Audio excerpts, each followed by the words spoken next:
Ok. Hola, buenas tardes, ¿cómo están? Bien. A mí me gusta el verano, aquí en la congregación, no por el clima, sino generalmente es cuando tengo oportunidad de compartir la palabra, que me gusta mucho hacerlo, así que es la parte que me gusta del verano. Bueno, a ver, déjenme acomodarme aquí y vamos a empezar. Ok. Bueno, hoy es domingo 17 de julio de 2023 y vamos a estudiar el capítulo 27 de Primera de Samuel. 17 de julio, muchas gracias. 16, ¿cómo tengo apuntadores? Muchas gracias. Vamos a volver a empezar para el video. Bueno, hoy es domingo 16 de julio de 2023 y vamos a estudiar el capítulo 27 de Primera de Samuel, el que hemos venido estudiando durante el verano. Y he titulado esta enseñanza Directo a la boca del lobo. Directo a la boca del lobo es el título de esta enseñanza y ahorita vamos a ver por qué. Entonces empezamos leyendo esa porción de la palabra. ¿Ya están ahí conmigo? Capítulo 27 de 1 Samuel. Y dice así. Dijo luego David en su corazón, al fin seré muerto algún día por la mano de Saúl. Nada, por tanto, me será mejor que fugarme a la tierra de los filisteos, para que Saúl no se ocupe de mí y no me ande buscando más por todo el territorio de Israel, y así escaparé de su mano. Se levantó pues David y con los 600 hombres que tenía consigo, se pasó a Aquis, hijo de Maoc, rey de Gat. Y moró David con Aquis en Gat, él y sus hombres, cada uno con su familia. David con sus dos mujeres, Ahinoam, jezreelita, y Abigail, la que fue mujer de Nabal, el de Carmel. Y vino a Saúl la nueva de que David había huido a Gat, y no le buscó más. Y David dijo a Aquis, si he hallado gracia ante tus ojos, séame dado lugar en alguna de las aldeas para que habite ahí. Pues, ¿por qué ha de morar tu siervo contigo en la ciudad real? Y Aquis le dio aquel día a Siclac, por lo cual Siclac vino a ser de los reyes y de Judá hasta hoy. Fue el número de los días que David habitó en la tierra de los filisteos 1 año y 4 meses. Y subía David con sus hombres y hacían incursiones contra los jesuritas, los jezritas y los amalecitas, porque éstos habitaban de largo tiempo la tierra, desde como quien va a Ashur hasta la tierra de Egipto. Y asolaba David el país, y no dejaba con vida hombre ni mujer, y se llevaba las ovejas, las vacas, los asnos, los camellos y las ropas, y regresaba a Aquis. Y decía a Aquis, ¿dónde habéis merodeado hoy? Y David decía, en el Negev de Judá, en el Negev de Jeremel y en el Negev de los ceneos. Ni hombre ni mujer dejaba David con vida para que viniesen a Gat, diciendo, no sea que den aviso de nosotros y digan, esto hizo David. Y esta fue su costumbre todo el tiempo que moró en la tierra de los filisteos.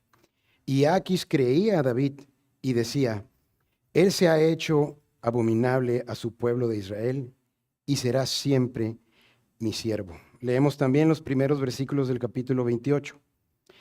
Aconteció en aquellos días que los filisteos reunieron sus fuerzas para pelear contra Israel. Y dijo Aquis a David, ten entendido que has de salir conmigo a campaña, tú y tus hombres. Y David respondió a Aquis, muy bien, tú sabrás lo que hará tu siervo. Y Aquis dijo a David, por tanto, yo te constituiré guarda de mi persona durante toda mi vida. Oremos. Padre, gracias porque una vez más podemos reunirnos con libertad para adorarte, para clamar a ti en oración, Señor, y para conocer más de ti a través de tu palabra, Señor. Nos ponemos delante de ti, te pedimos, Señor, que tú prepares nuestros corazones para recibir esta palabra viva que viene de ti, Señor, para que dé fruto y lo dé en abundancia en nuestras vidas, Señor. Guía mis palabras, te lo pido, Señor. Ayúdame a transmitir tu palabra fiel para edificación de esta iglesia que es tuya, Señor, y para gloria y honra de tu nombre, Señor. En Cristo Jesús. Amén. Bueno, ¿de dónde venimos aquí? Una pequeña introducción para recordar el contexto de esta porción de la palabra. David, aquel joven noble conforme al corazón de Dios, que siendo adolescente mataba osos y leones con sus propias manos y derrotó al más temido de los enemigos de Israel en aquel tiempo, Goliat. Este joven se había convertido ahora en un hombre de fe y guerrero valeroso, comprobando una y otra vez el cuidado sobre su vida, a través de los capítulos que hemos estado leyendo de la persecución de Saúl, ¿verdad? Pero ya no pudo más. Hoy estudiaremos en el capítulo 27 de 1 Samuel la última etapa en la vida de David mientras huía de la implacable persecución de Saúl. No solo abandonó su tierra, sino abandonó de manera temporal su fe en Dios, huyendo directamente hacia la boca del lobo, el enemigo, a la tierra de los filisteos. Veremos aquí el desaliento profundo que provocó en su corazón, así como las consecuencias que tuvo al dejar de confiar en Dios, su sustento y en sus promesas. Ese corazón valiente aún era falible como cada uno de nosotros y debía ser ejercitado en la fe y estar preparado para recibir la promesa por la cual fue ungido por Dios, que sería el próximo rey de Israel. Entonces, David, dice la palabra que aproximadamente 10 años duró la persecución implacable de Saúl en contra de David para matarle, imagínense. Y también vemos en esta porción de la palabra en Samuel que todos los días Saúl le perseguía. No es como que una semana sí, una semana no. Este fue un mes bueno. No. Todos los días Saúl procuraba matarle. Ahora vamos a ver por qué estaba tan desalentado el corazón de David. ¿Cómo es que llegó a tal grado de desesperanza? Número 1, por esa persecución precisamente de Saúl.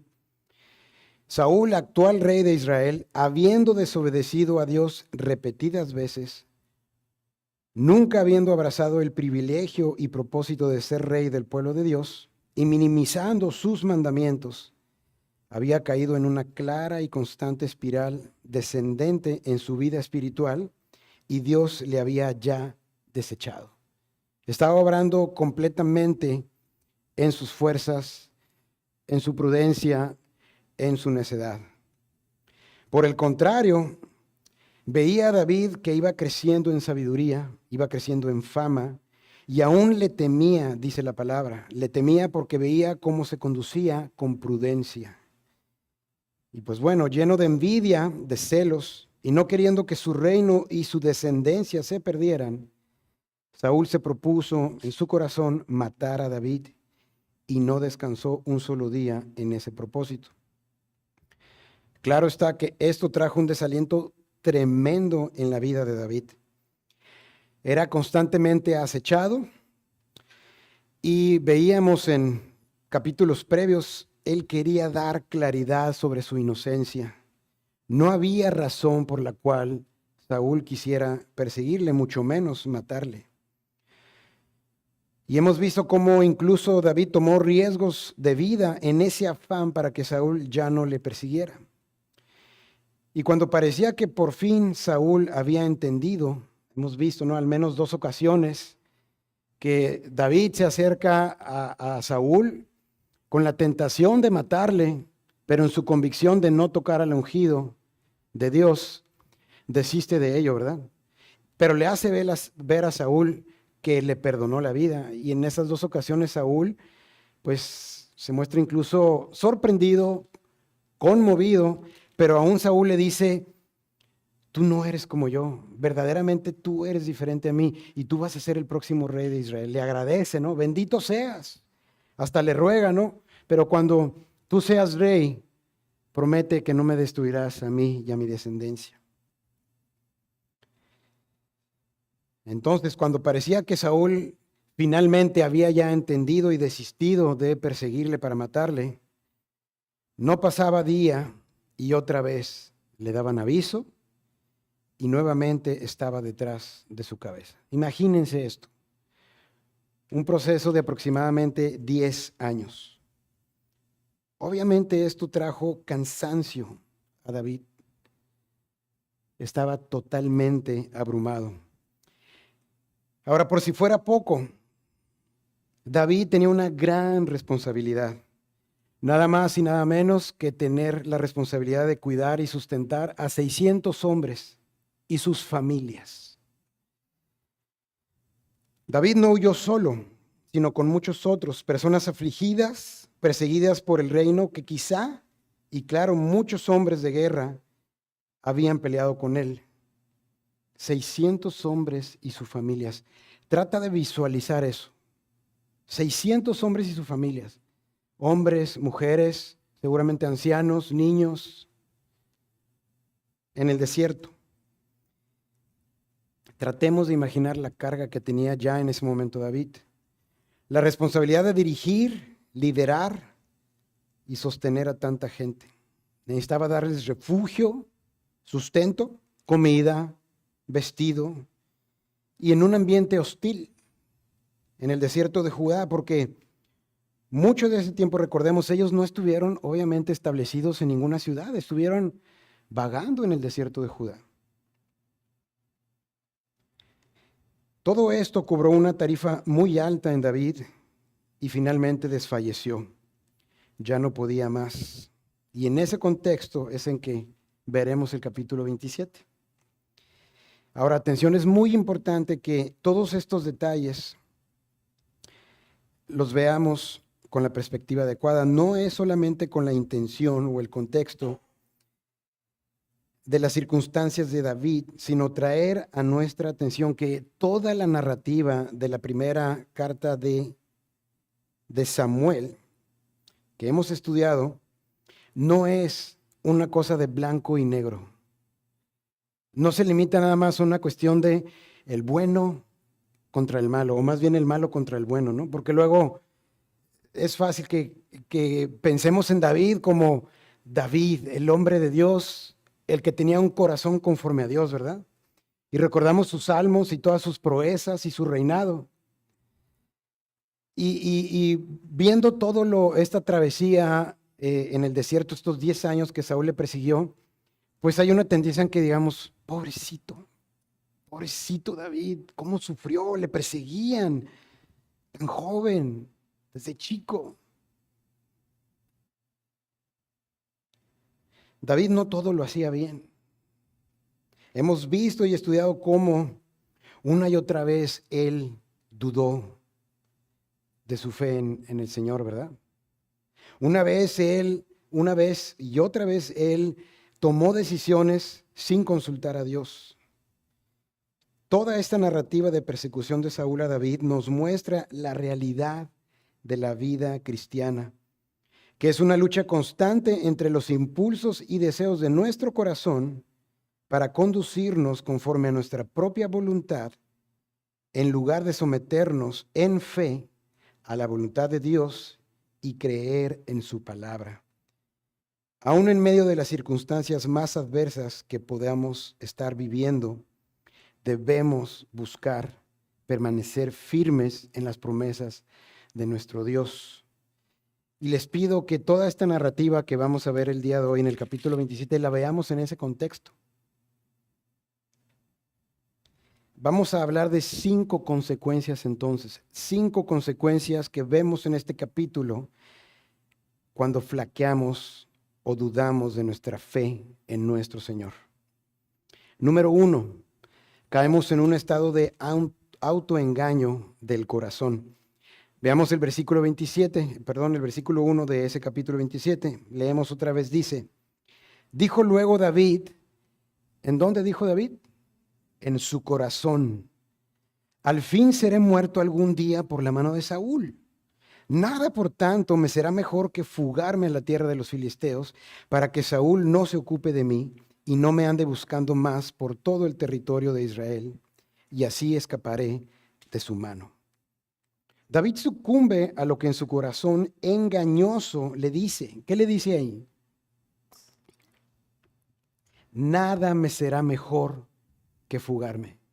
Es lo que su corazón le está dictando. Nada me será mejor que fugarme. El domingo pasado hacíamos referencia a Santiago 1,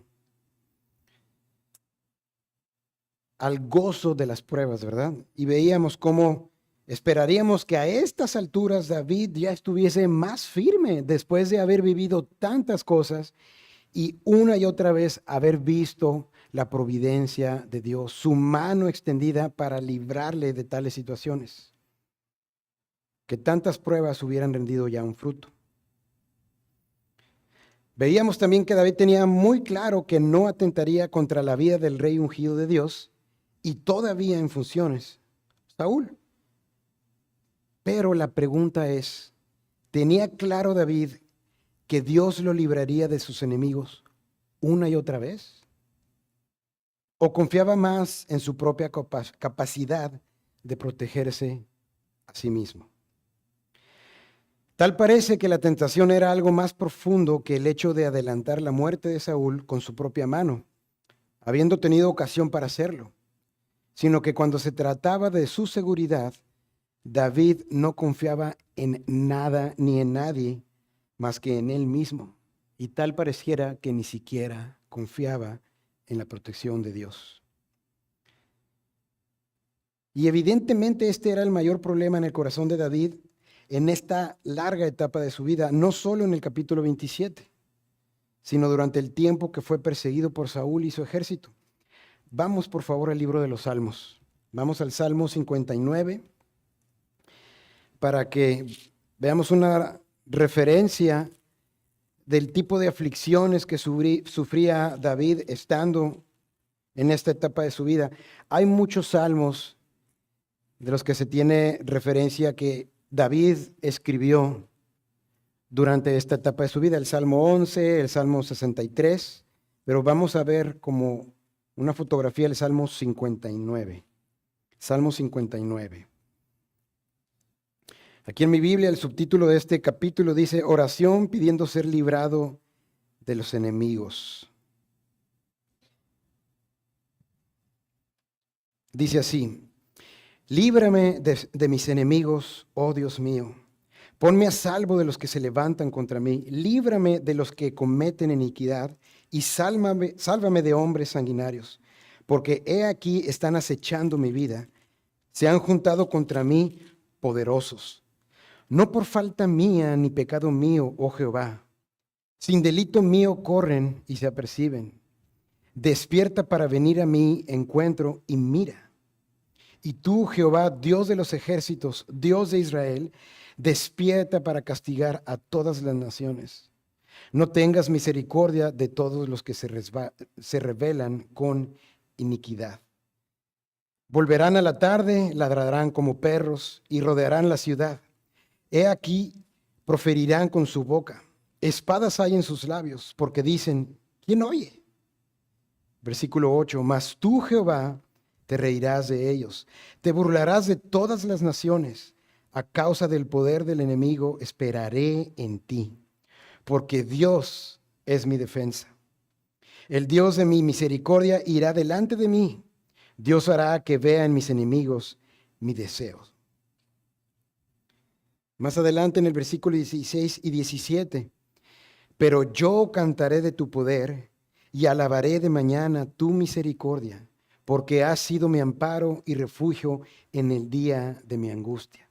Fortaleza mía, a ti cantaré, porque eres, oh Dios, mi refugio, el Dios de mi misericordia. Precioso este salmo, ¿no? Nos da toda la gama, toda la película del tipo de pensamientos, de sentimientos que tenía David en medio de la situación que estuvo viviendo por largo tiempo en su vida. Entonces, ¿qué vemos aquí? David ya había vivido esto muchas veces en este tiempo, pero clamaba a Dios en su angustia y encontraba el aliento en su Señor. Incluso se gozaba cantando sobre esa esperanza, ¿no? Así termina el Salmo 59. Cantaré al Señor de mi salvación.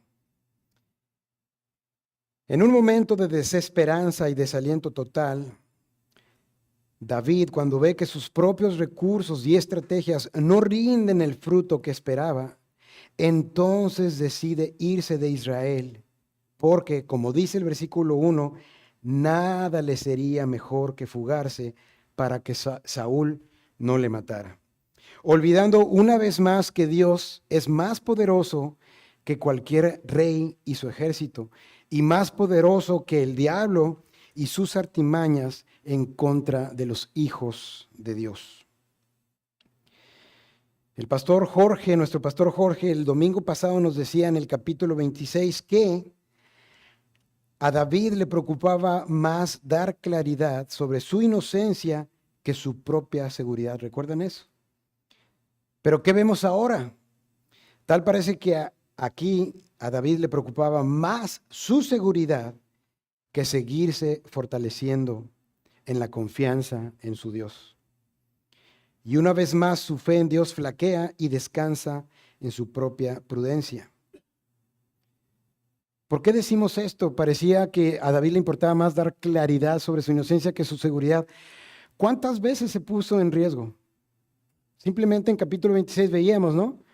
Tuvo el atrevimiento de atravesar el campamento del ejército de Saúl, 3,000 hombres más o menos. Puso en riesgo su propia vida, su seguridad, con tal de dar claridad de su inocencia a ojos de Saúl, ¿verdad? Con tal de demostrarle, mira, yo por segunda ocasión pude haberte matado, pero no lo hice porque no tengo nada contra ti, Saúl. Entonces, ¿por qué me persigues?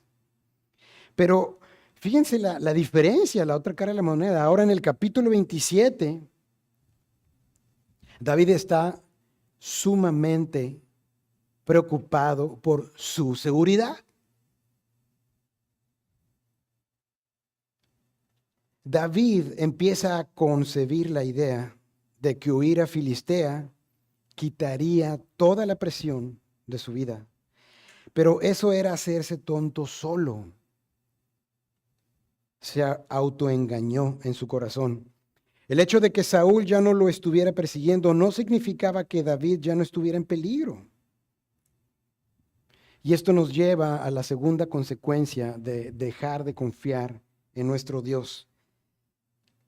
Actuamos por nuestra propia cuenta. Concebimos el engaño de nuestro corazón que por naturaleza duda. Dejamos de confiar en Dios y actuamos por nuestra cuenta. Versículo 2. Se levantó pues David y con los 600 hombres que tenía consigo se pasó a Aquis, hijo de Maoc, rey de Gat. Y moró David con Aquis en Gat, él y sus hombres, cada uno con su familia. David con sus 2 mujeres, Ahinoam jezreelita y Abigail, la que fue mujer de Nabal, el de Carmel. David había nada más y nada menos que desertado de su país, Israel, y se fue a Gad en Filistea, la tierra de Goliat, llena de gente que se había opuesto a David toda su vida. David se mete entonces directo a la boca del lobo. De ahí el título de este mensaje. Es un dicho muy popular, ¿verdad? Este ya se metió a la boca del lobo. ¿Qué significa eso? Solito se metió en problemas. ¿No es ese dicho? David se metió solito a la boca del lobo, tierra enemiga. Y esto nos recuerda que huir de un problema no es la manera de resolverlo. Esto solamente provoca un cierto tipo de paz, pero es una paz engañosa y temporal.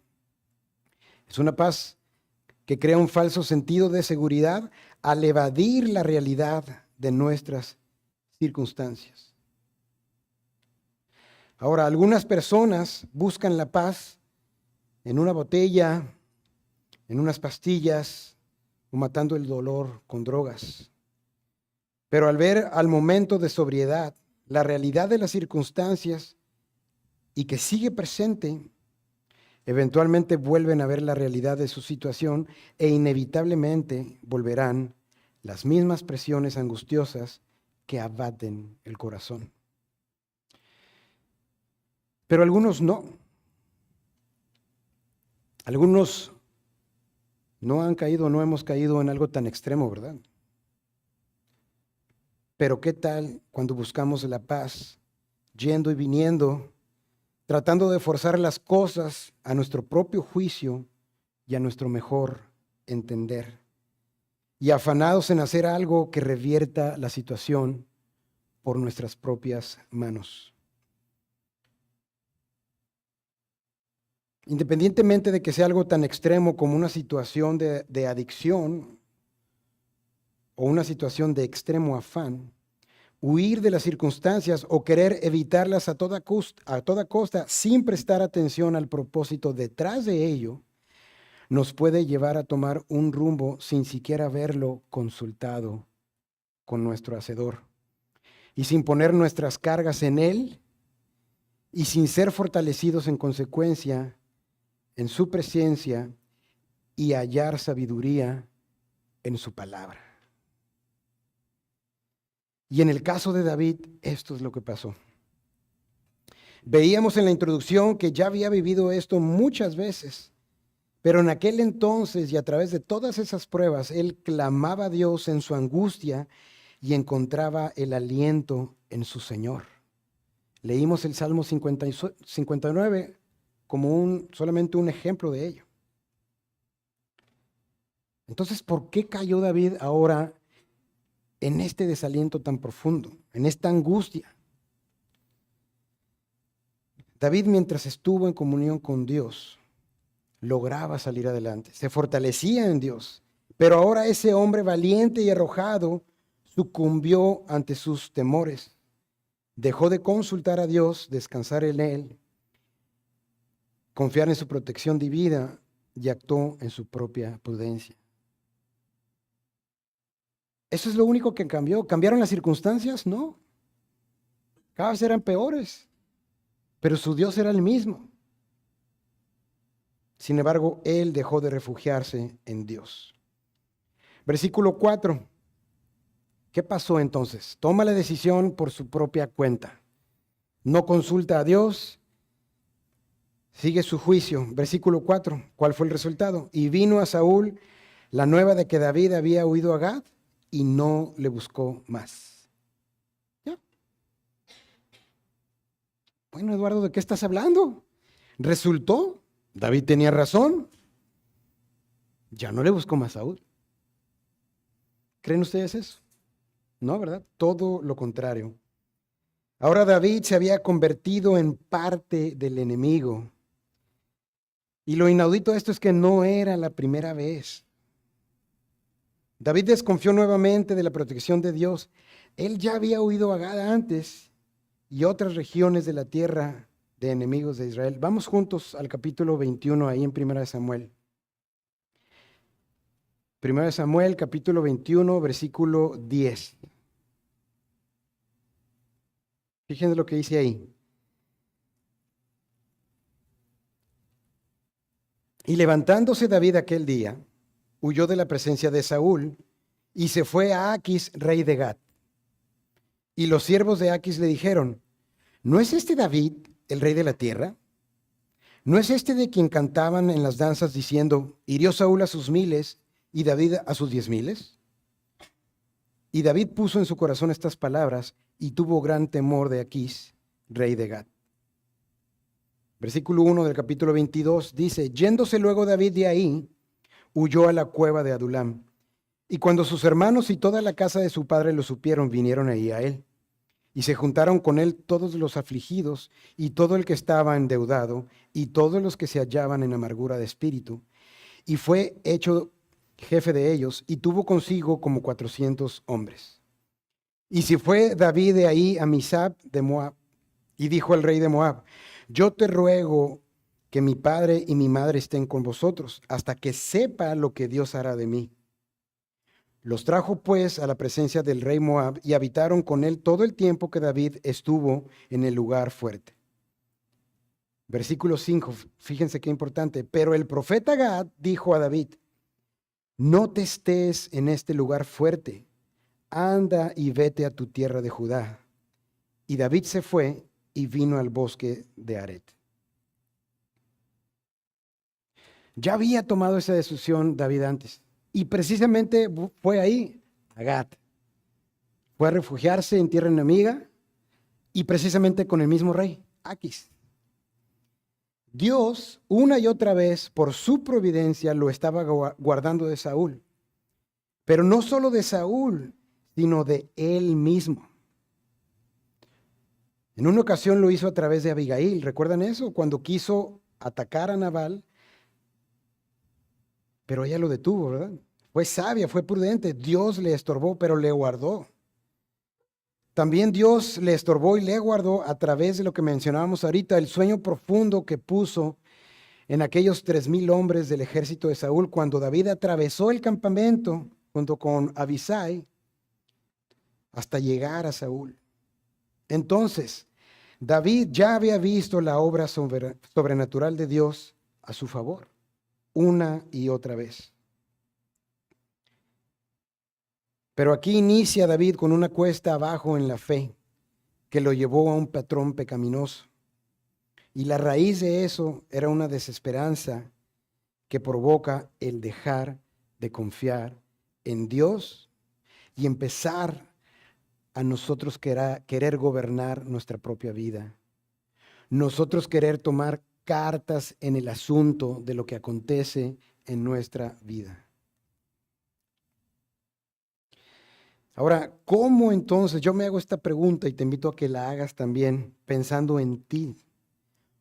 ¿Cómo podía David conciliar estas dos cosas? Número 1, el hecho de que ya había sido ungido para ser el próximo rey. En capítulo 17, él ya había sido ungido por Dios a través del profeta Samuel para ser el próximo rey de Israel. Número 2, ¿cómo conciliar esta verdad con su temor de que Saúl finalmente lograría su cometido y le mataría? No pueden subsistir esas dos realidades, entre comillas, ¿verdad? Por un lado, tenía ya la promesa de Dios. Había sido ya ungido como el próximo rey. ¿Cómo cabía entonces en su cabeza que si él no huía de Saúl, si no él hacía algo al respecto, finalmente, ¿qué dice en el versículo 1? Le mataría. ¿Pensaba David reinar desde el cielo junto con Dios? No, ¿verdad? No hacía ningún sentido. Pero ¿qué nos dice estas dos realidades que van totalmente en contra? David estaba ya totalmente cegado, abatido, abrumado, y sucumbió a ese engaño del corazón. Dejó de consultar a su Dios, dejó de confiar en Él y por lo tanto empezó a tomar acción en propia mano. Sigue pensando en ti. Aunque estamos hablando de David, sigue apropiándote de esto. Por un lado teníamos a David, el adolescente, pastor de ovejas, hermano menor, medio olvidado ahí por sus hermanos, ¿no? Algo menospreciado, ¿verdad? ¿Recuerdan eso? Va el profeta Samuel con el padre de David y dice, oye, pues aquí vamos a encontrar al próximo que ha de reinar. Y le llaman a todo el mundo, ¿no? A todos sus hermanos, fuertes, altos, valerosos. Y dice, Samuel dice, pues no, ninguno de ellos es. ¿Habrá alguien más? Y yo me imagino así muy coloquial, ¿no? Ah, sí, pues David, ¿no? El chiquito de la familia. Pues está David, pastor de ovejas. Mándenlo llamar. Y ese David, el chico, el menor, cuando el pueblo de Israel se ve amenazado por el ejército filisteo a manos de aquel gigante Goliat, ¿qué fue lo que dijo David? Dijo, no se desaliente el corazón de ninguno a causa de él. Tu siervo irá y peleará con el filisteo. ¿Qué argumentos daba David para sí mismo? Con mis manos he matado osos y leones y Dios me ha librado de ellos. ¿Cuánto más no mataré a este filisteo incircunciso? el adolescente, el jovencito. Pero ahora tenemos del otro lado al mismo David, pero el hombre convertido en un hombre de fe, hombre de guerra, líder de muchos y con 600 hombres bajo su mando. Sin embargo, se encontraba en un total desaliento y rendido ante las circunstancias. ¿Qué era diferente? ¿El tipo de circunstancias? ¿El tamaño del enemigo? ¿La cantidad de los enemigos? ¿Sus capacidades? ¿O la confianza en Dios? Y en lugar de esto, el temor del hombre y de las circunstancias. En realidad, eso era lo único que ha cambiado. La cantidad, la profundidad, el tamaño, lo cerca, lo lejano de las situaciones que abruman y angustian nuestro corazón van a variar.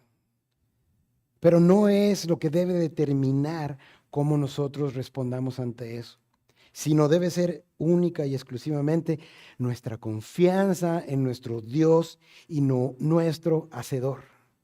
Eso hace toda la diferencia, porque Él promete protegernos. David,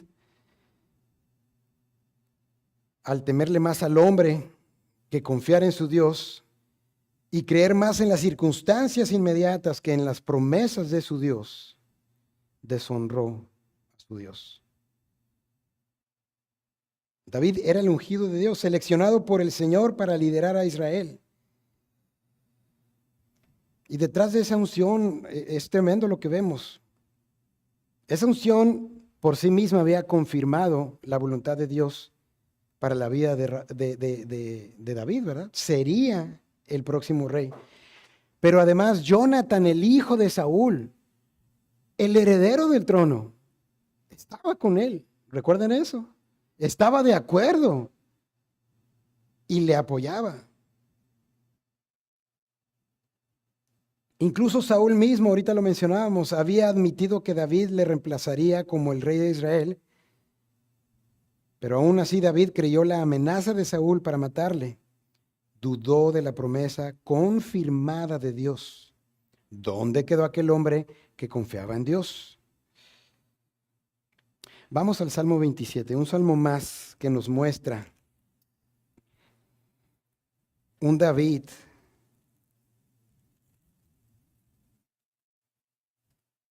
antes y después de confiar en Dios.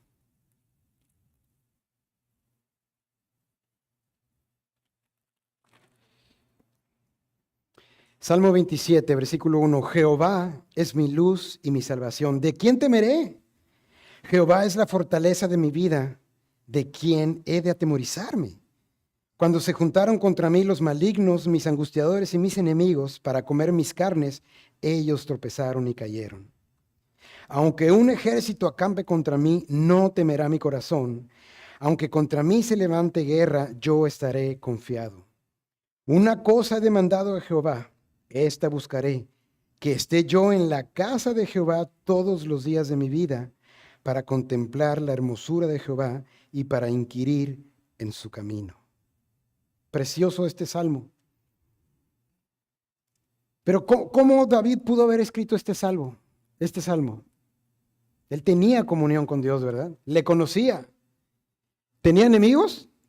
Ya los tenía. ¿Sufría persecuciones? Ya las sufría. Sus enemigos eran más poderosos que él muchas veces, pero él inquiría en su Dios y se fortalecía en su presencia.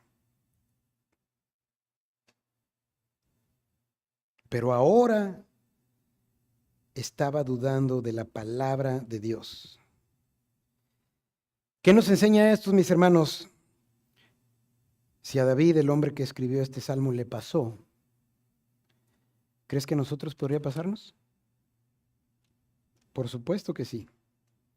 Cuando dejamos a Dios fuera de nuestra vida, todo el brillo y esperanza simplemente desaparecen. David escogió en ese día oscuro creer en sus circunstancias en lugar de creerle a Dios. De ahí la espiral descendente en esa etapa oscura espiritual en la vida de David. Y otra de las consecuencias que tiene, tercera consecuencia, el que desconfiemos de nuestro Dios, es que destruimos nuestro testimonio de Cristo, de nuestro Salvador. David, número 1, destruyó el testimonio entre los suyos. Filistea, donde estaba Gad, lugar al que oyó por segunda ocasión y acudió el rey Aquis, era una tierra llena de ídolos y de sacerdotes que enseñaban cosas totalmente abominables en contra de Dios. Los filisteos no eran un pueblo de Dios simplemente. ¿Qué tipo de influencia podría tener esta región, esta cultura y estos ídolos y estos adoradores de ídolos en David, en su familia, en sus hombres, sus esposas y toda su familia? ¿Se fijan en qué situación ahora no solo David, sino 600 hombres y sus familias estaban ahora? Estudios revelan que la rebelión de David y sus hombres nació en gran parte por este evento. Obviamente no lo vamos a estudiar aquí, pero tuvo repercusiones tremendas en el pueblo de Israel todo el tiempo que habitaron aquí. Más adelante lo vamos a ver. Fue algo así como 16 meses que estuvieron habitando en Siclac. Pero no solo eso, el testimonio de David ante los enemigos. En 1 Samuel 21, 13 al 15, vamos ahí por favor, 1 Samuel 21, 13 al 15. Ahorita lo mencionábamos, ¿verdad? Aquis ya conocía a David. ¿Y qué clase de testimonio había dado David en aquel entonces? Lo vemos ahí en 1 Samuel 21, 13. Dice así: y cambió su manera de comportarse delante de ellos. Está hablando de David. Y se fingió loco entre ellos y escribía en las portadas de las puertas y dejaba correr la saliva por su barba. Y dijo Aquis a sus siervos: he aquí, veis que este hombre es demente. ¿Por qué lo habéis traído a mí? ¿Acaso me faltan locos para que hayáis traído a este que hiciese de loco delante de mí? ¿Había de entrar este en mi casa? ¿Recuerdan eso? Aquella primera vez que David había huido a tierra filistea, ahí a Gad, donde Aquis era el rey, andaba ahí como loco, ¿no? Pero Aquis lo vio, se dio cuenta y dijo: ¿qué le pasa? No hay suficientes locos ya en mi reino para que éste venga a jugarla de loco, como decimos. Llévenselo. ¿Qué clase de testimonio fue para los enemigos de Dios que quien sería el próximo rey de Israel se comportara de esta manera? David, a costa de engaños, fingiendo ser loco, provocó un menosprecio por el pueblo de Israel. Provocó un menosprecio por el pueblo del verdadero Dios. Recordemos que en aquellas épocas, como todos los pueblos, Israel quiso un rey, un hombre, ¿verdad? ¿Por qué? Porque en aquella cultura el rey de cada pueblo representaba la grandeza de ese reino y la grandeza de los dioses, cualesquiera que fueran los ídolos o dioses falsos que ellos veneraran. No era diferente con David. Entonces, ¿en qué posición se estaba poniendo David? Y no solo él y tanta gente, al propio Dios de Israel. Dio pie a que hubiera menosprecio y burla de ese Dios. David estaba refugiándose con el enemigo otra vez y poniéndose a su servicio además. Volvemos al capítulo 27 que estamos estudiando, versículos 5 al 7, leamos. Y David dijo a Aquis: si he hallado gracia ante tus ojos, séame dado un lugar en alguna de las aldeas para que habite ahí. Pues, ¿por qué ha de morar tu siervo contigo en la ciudad real? Y Aquis le dio aquel día a Siclac, por lo cual Siclac vino a ser de los reyes de Judá hasta hoy. Fue el número de los días que David habitó en la tierra de los filisteos, 1 año y 4 meses. Se puso a su servicio. Dice ahí, y he hallado gracia ante tus ojos. Y luego, ¿cómo se expresa? ¿Por qué ha de morar tu siervo contigo? Se estaba poniendo a órdenes, nada más y nada menos que el rey del pueblo enemigo de Dios. El hombre que mató a sus 10,000 ahora era un loco a los ojos del enemigo. En el capítulo 21, la primera vez que huyó hacia allá. Y ahora pide refugio otra vez en el capítulo 26. ¿Cómo lo verían? ¿Como un fracasado? ¿Como un desertor? ¿Qué gloria había en ello? ¿Cómo podía eso mostrar la gloria de Dios y el favor para el pueblo de Dios si el próximo rey se ponía en esa situación? Todo lo contrario, para Aquis, la debacle de David representaba solo una cosa, que sería David siervo para siempre. ¿Dónde lo vemos? Versículo 12 de este capítulo 27, léanlo conmigo. Y Aquis creía a David y decía, él se ha hecho abominable a su pueblo de Israel y será siempre mi siervo. ¡Qué tremendo! Ahora una aplicación práctica para nuestra vida. ¿Qué pasa cuando nos hacemos a las formas del mundo y servimos al mundo, queriendo agradar al mundo, deshonrando a Dios? ¿Cuántas veces, mi hermano, cuántas veces, mi hermana, tú te has visto cediendo a las presiones del mundo, no confiando en tu Dios y haciéndote a las formas del mundo, buscando el favor del mundo, de alguien en poder, de alguien con influencia, de alguien en quien confías, de alguien que tiene ciertas capacidades para abogar por ti, pero que no obran de acuerdo a la voluntad de Dios? Vamos juntos a Santiago 4, por favor.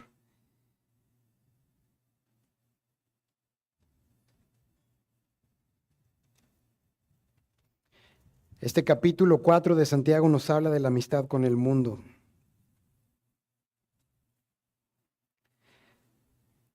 ¿De dónde vienen las guerras y los pleitos entre vosotros? ¿No es de vuestras pasiones, las cuales combaten en vuestros miembros? Codiciáis y no tenéis, matáis y ardéis de envidia, y no podéis alcanzar. Combatís y lucháis, pero no tenéis lo que deseáis, porque no pedís. Versículo 13, pedís y no recibís, porque pedís mal para gastar en vuestros propios deleites. Oh, almas adúlteras, ¿no sabéis que la amistad del mundo es enemistad contra Dios? Cualquiera, pues, que quiera ser amigo del mundo se constituye enemigo de Dios. ¡Qué tremendo! Nos constituimos enemigos de Dios cuando queremos agradar al mundo antes que seguir dependiendo, confiando en la provisión de Dios, en su refugio, en su amor, en su cuidado y en su palabra. ¿Qué testimonio es ese para el mundo? ¿Qué testimonio es ese para nuestras familias? Nuestras esposas, nuestros esposos, nuestros hijos. ¿Qué testimonio es ese para nuestros hermanos en la fe?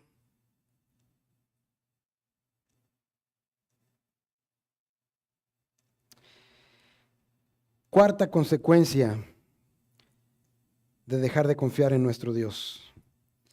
Encubrimos el pecado con más pecado.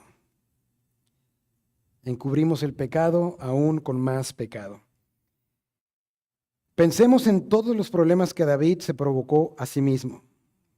Tenía que ver la manera de atender, sostener a 600 hombres y sus familias, Y entonces tuvieron que estar incursionando en tribus y otras comunidades establecidas en el desierto para poder sostenerse, y robaban su comida. ¿Cómo? Veamos el versículo 8 de este capítulo que estamos estudiando. Versículos 8 al 12. Vean toda la situación en la que David ya estaba por haberse metido a la boca del lobo. ¿Sí? Aquis, rey de Gat, ya le había concedido Siclac. ¿Sí? Ya estaban establecidos ahí. Más o menos Siclac estaba en distancia más o menos entre el centro California y el ejido Puebla. Más o menos ahí. 30, 40 kilómetros. Y la distancia entre estas ciudades era más o menos 3 días. ¿Cómo? No había carros, no había quads, no había racers, no había ningún tipo de vehículo, ¿verdad? Era a pie, con camellos, con todo lo que necesitaban para subsistir en el desierto, ¿verdad? Entonces más o menos les tomaba 3 días ir de una distancia tan corta como esta que le estoy dando referencia, ¿no? El centro California, el ejido Puebla, saliendito de Mexicali. Entonces piensen en esos 3 días más o menos de travesía. 600 hombres y todas sus familias. Versículo 8 dice, y subía David con sus hombres y hacían incursiones contra los jesuritas, los jezritas y los amalecitas, porque estos habitaban de largo tiempo la tierra, desde como quien va a Ashur hasta la tierra de Egipto. Y asolaba David el país y no dejaba con vida hombre ni mujer. Y se llevaba las ovejas, las vacas, los asnos, los camellos y las ropas, y regresaba a Aquis. Y decía a Aquis, ¿dónde habéis merodeado hoy? Y David decía, en el Negev de Judá, y en el Negev de Jeramel, o en el Negev de los Ceneos.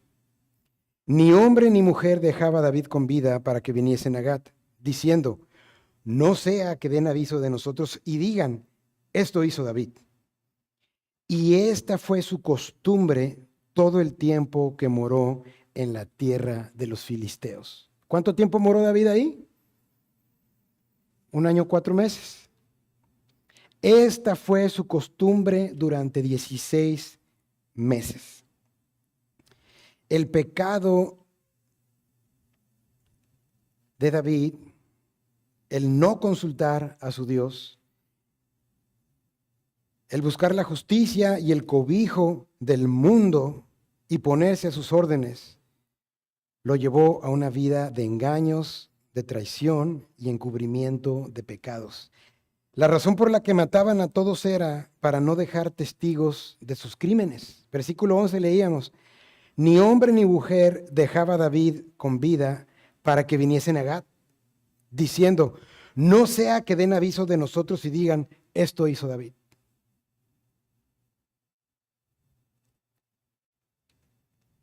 Vemos 3 aspectos en estos 16 meses que David estuvo haciendo esto mientras estaba en Siclac, ciudad concedida por el rey Aquis para él y sus 600 hombres y familias. Número 1, se habían convertido en bandidos, saqueadores y asesinos. La palabra hebrea saquearon viene del verbo despojar, con la idea de despojar a los muertos y su botín. David atacó estas aldeas o campamentos y no dejó a nadie vivo, los despojó de tesoros o armaduras y robó a la gente de la aldea o campamento. Esta no era una forma de vida para un hombre conforme al corazón de Dios, ¿o sí? Siendo un bandido, siendo un saqueador, siendo un asesino. Número 2, estas guerras o incursiones que hacía David eran con motivos equivocados. David no se ha vuelto totalmente en contra de Dios y su pueblo. ¿Por qué decimos esto? Bueno, podríamos decir, bueno, al menos David estaba haciendo guerra contra enemigos de Israel, ¿verdad? Leíamos ahí los jesuritas, los jezritas y los amalecitas. Pero ahora solo ataca a los enemigos de Israel. Sin embargo, esto probablemente le dio algo de consuelo a David, pero era solo eso, un consuelo. Él estaba pecando, él estaba asesinando y saqueando. Probablemente él quería justificarse delante de Dios, haciendo guerra contra sus enemigos. Hacer guerra contra los enemigos de Israel, del pueblo de Dios, era un mandato que Dios había dado al rey. Pero, ¿por qué hacía estas incursiones también David? Seguramente quería ganarse también el favor del pueblo de Israel, ¿verdad? Que vieran que él estaba haciendo funciones de un rey. Si él estaba lejos, fuera de Israel, y ahora hacía estas incursiones, había posibilidades de que llegaran a oídos del pueblo de Israel.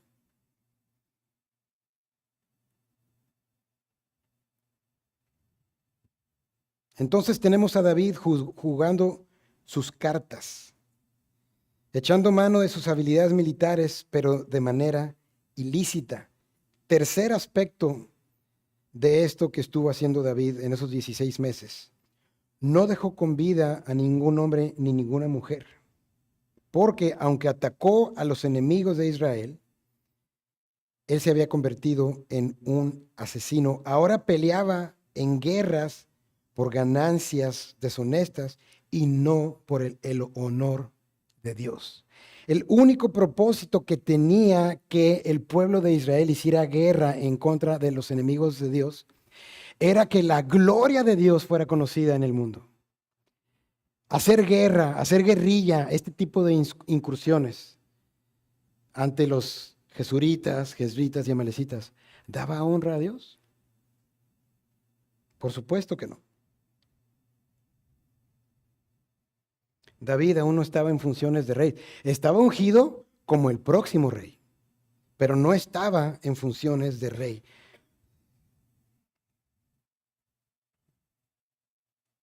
¿Dónde quedó su total dependencia de Dios? ¿Dónde estaba aquel hombre que confiaba plenamente en su Hacedor? Hermanos, ¿algún parecido con nuestras vidas cuando estamos en angustia?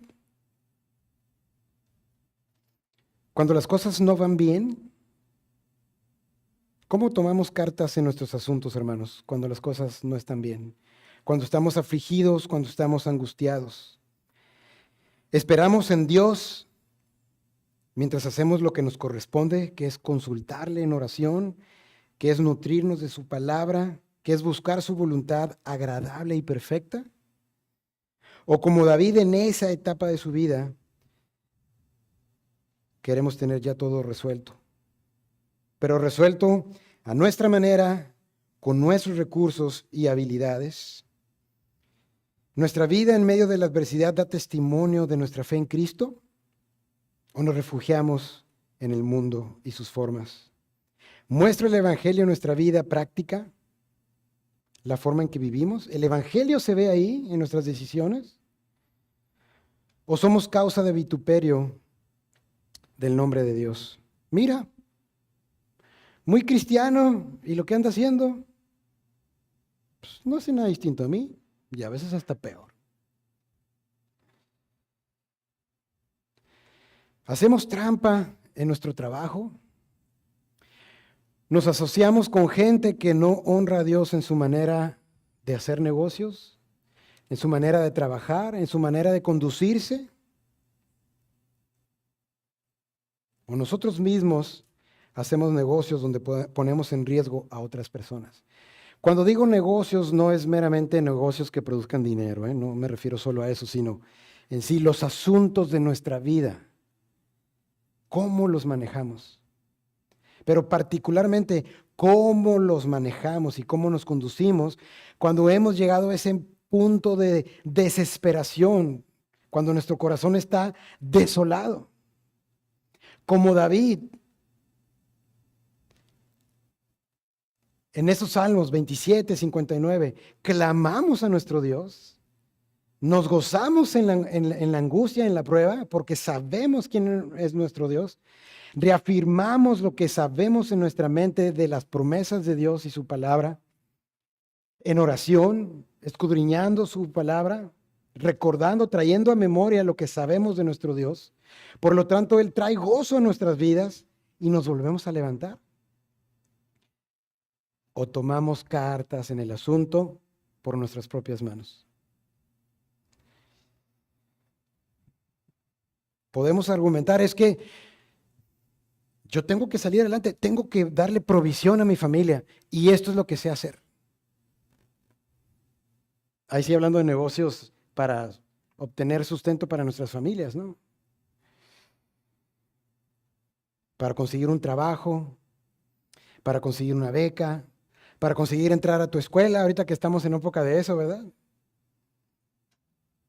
Para obtener aquel objeto, aquel vehículo, no sé yo. Cosas que queremos obtener, cosas que queremos emprender o hacer. Honramos a Dios buscándole, consultándole, clamándole a Él. O como David en esta etapa de su vida, tomamos cartas por nuestra propia cuenta. Esto nos lleva a la quinta consecuencia.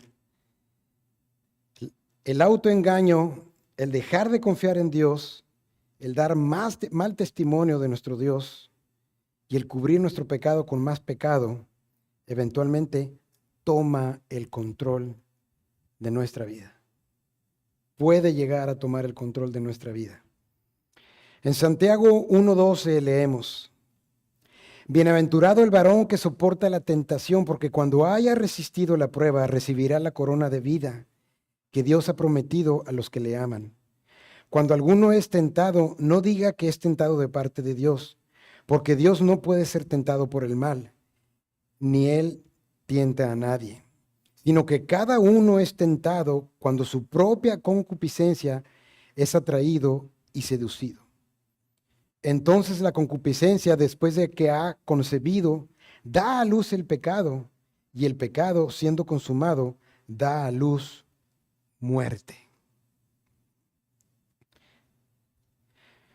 Cuando David entró en un patrón pecaminoso, se creó más problemas de los que ya tenía, y no solo a él, a todas estas familias. Leamos el versículo 28 del capítulo que estamos estudiando.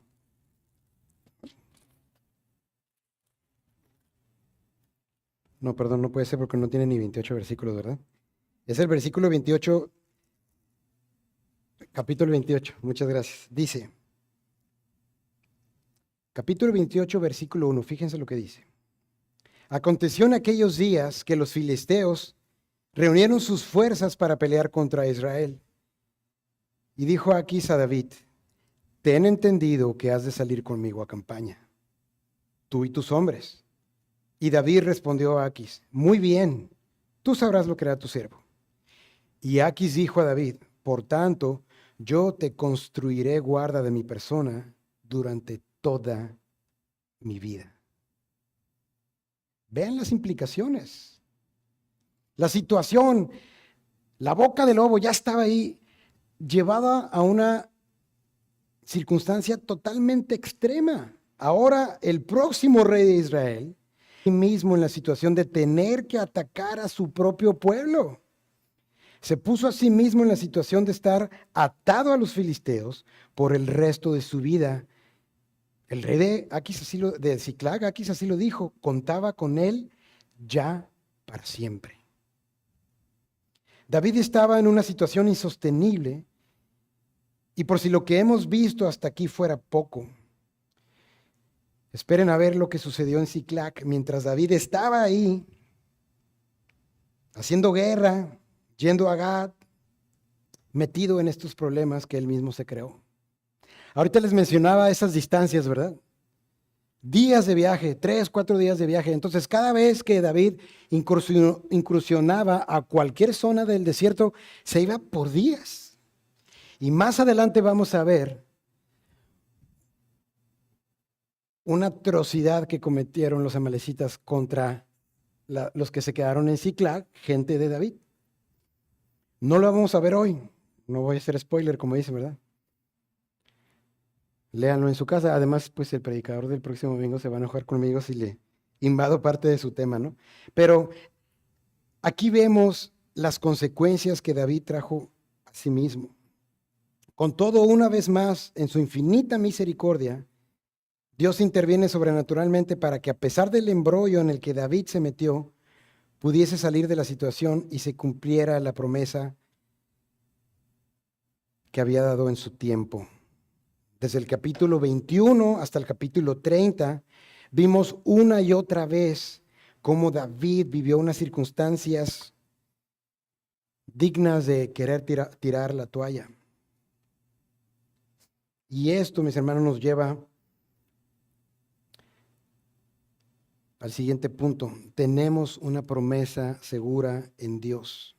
Sí puede haber todas estas consecuencias, pero no importa en la etapa en la que tú te encuentres, Dios jamás te abandonará si te vuelves a Él. Y entonces las pruebas encontramos que tienen un propósito eterno en nuestras vidas. Vemos 3 propósitos que tienen las pruebas en nuestras vidas. Número 1, son necesarias para nuestra vida piadosa. ¿Cuánto tiempo estuvo David huyendo de Saúl? 10 años más o menos. Este tiempo representa nuestras propias vidas y nuestro caminar en Cristo. Innumerables veces estaremos en situación de desesperanza y, a pesar de haber creído, caminado y comprobado la promesa de Dios a través de su cuidado y su provisión en nuestras propias vidas, no por eso debemos sucumbir ante ello cuando hayamos llegado a un límite que creemos no podemos soportar.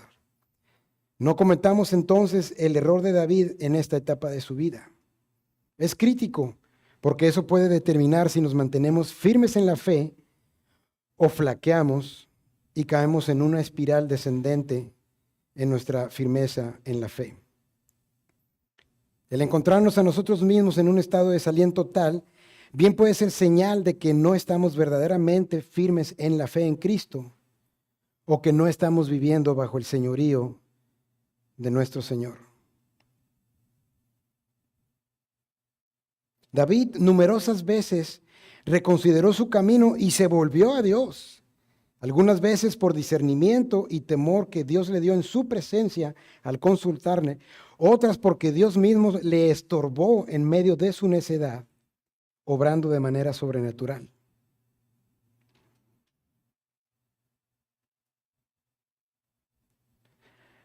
¿Cómo vives tu vida? ¿La vives como un Saúl?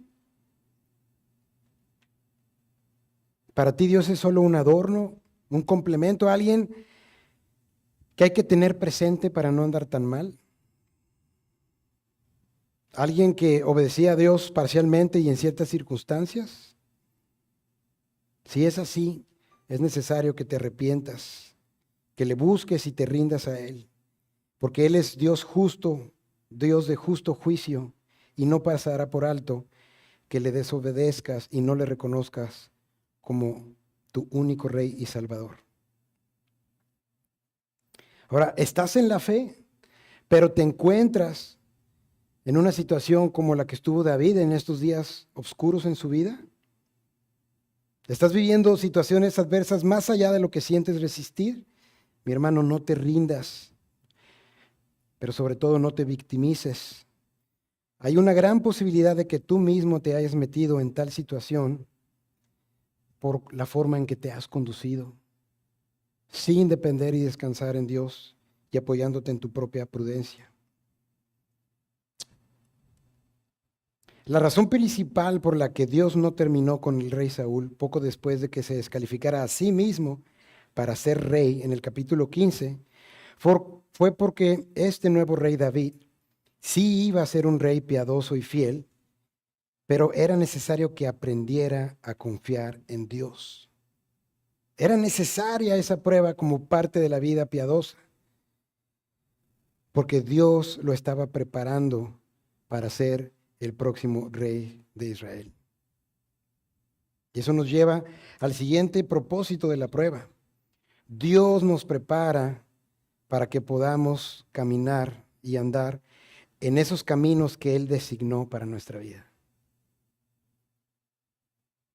Las pruebas, aún así de tremendas en nuestra vida, Dios las usa para prepararnos. David sería el próximo rey, ya lo sabemos, pero él iba a necesitar un régimen de entrenamiento único, todo lo que vivió estos 10 años, para cuando fuese ya el rey, poder hacer guerra contra los filisteos una y otra vez, como lo vamos a ver más adelante, ¿verdad? En otros libros. Para poder ser un rey que modelara el corazón conforme a Dios, que se arrepentía, ¿sí? Que ponía a Dios como el número uno en esa nación. Él necesitaba modelar al pueblo de Dios cómo debía ser un rey conforme al corazón de Dios, no como lo fue Saúl. ¿Cómo iba a lograr esto si no era él probado primeramente? Él necesitaba tener muchas de estas convicciones ya fuertemente establecidas en su corazón al vivirlo, para cuando ya estuviera en funciones de rey, él pudiera ser un rey conforme al corazón de Dios. Y tercer propósito de las pruebas en nuestra vida, debe producir gozo en nuestro corazón. Ese es parte del propósito de las pruebas en nuestras vidas, que produzcan un gozo en la salvación de nuestro Dios. Una lección para nosotros es: no sabemos las responsabilidades futuras que Dios tiene para nuestras vidas o las aflicciones que Dios permita que vivamos en un futuro. Pero sí sabemos que Dios no es arbitrario al elegir para nosotros las pruebas que experimentamos, porque las usa para trabajar en nuestro corazón, y Él sabe y espera que produzcan un gozo apacible en nuestras vidas. Cada prueba está especialmente diseñada por Dios para hacer el trabajo en nuestros corazones y reafirmarnos en la fe que profesamos en nuestro Hacedor y a través de nuestro Señor y Salvador Jesucristo.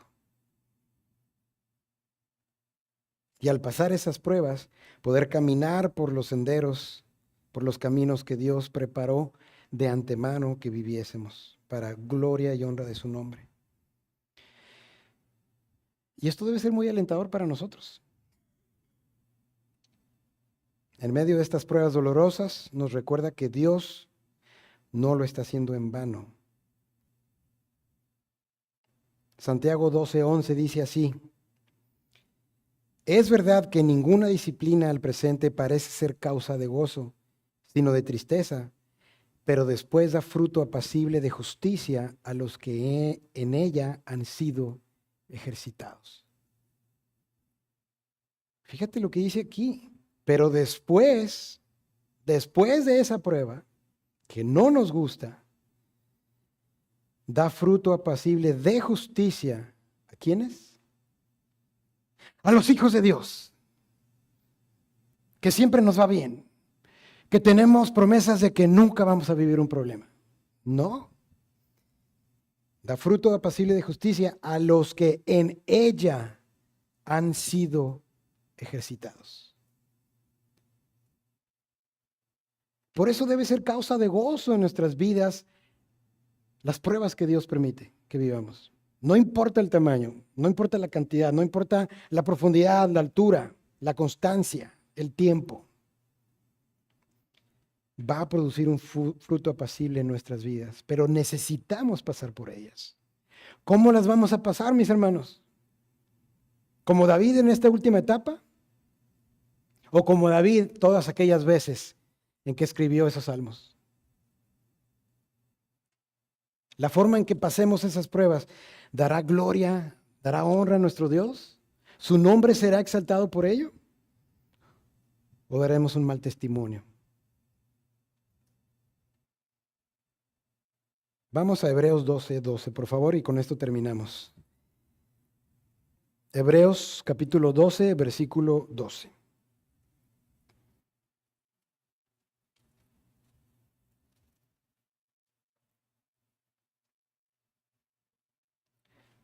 Hebreos 12:12. Por tanto, nosotros también, Teniendo en derredor nuestro tan grande nube de testigos, despojémonos de todo peso y del pecado que nos asedia, y corramos con paciencia la carrera que tenemos por delante, puestos los ojos en Jesús, el autor y consumador de la fe, el cual por el gozo puesto delante de él, sufrió la cruz, menospreciando el oprobio, y se sentó a la diestra del trono de Dios. Considerar a aquel que sufrió tal contradicción de pecadores contra sí mismo, para que vuestro ánimo no se canse hasta desmayar. Versículo 5, ni desmayes cuando eres reprendido por él. Versículo 6, porque el Señor al que ama disciplina y azota a todo al que recibe por hijo. Somos sus hijos y como tales podemos gozarnos en las pruebas, porque esas las va a usar Dios para conformarnos a su carácter, a su imagen, para gloria y honra de su nombre. En Cristo está no solo nuestra salvación, sino en Cristo está nuestro refugio, en Cristo está nuestra esperanza, en Cristo está la promesa de que estaremos con Él en su presencia todos los días de nuestra vida. Pero también está prometido que pasaremos por esas aflicciones para conocerle más, pero también para que su nombre sea glorificado por lo que vean en nuestras vidas viviendo esas pruebas y podamos modelar el carácter de Cristo. Oremos. Padre, Señor, te pedimos que nos des la gracia de crecer a través de las pruebas que vivimos, Señor. A través de circunstancias adversas, problemas y situaciones que algunas de ellas no planeábamos, que no esperábamos. Otras que quizá nosotros provocamos, Señor. O que pensemos que no merecemos, Señor, porque no hemos entendido el propósito detrás de ellas. Padre, ayúdanos a recordar y creer que tú usas estas pruebas en nuestra vida para que aprendamos a confiar en ti, en tu palabra, en tus propósitos, en tus promesas, Señor, en tu salvación, en tu redención, para que así seamos conformados poco a poco a tu imagen, Señor, a la imagen de nuestro Señor Jesucristo. Padre, y que aún esto sea causa de gozo, sabiendo y creyendo que esto te da gloria, Señor, porque recordamos que fuera de ti no somos nada, Señor, que solo tú nos sostienes, Padre, por tu obra salvadora, por tu redención y por tu restauración en nuestras vidas por medio de la cruz, por medio de tu muerte, Jesucristo, pagando por nuestros pecados, por nuestras aflicciones, Señor, y dándonos la vida eterna y resucitándonos, Cristo, juntamente contigo. Ayúdanos, Señor, a ver cualquier circunstancia de esta naturaleza, Señor, puestos los ojos en ti, el autor y consumador de nuestra fe, Señor. Te lo pedimos en tu nombre, Jesucristo, y te damos gracias por ello, Señor. Alabado y glorificado sea tu nombre, Señor. Amén. Amén. Pongámonos de pie para terminar.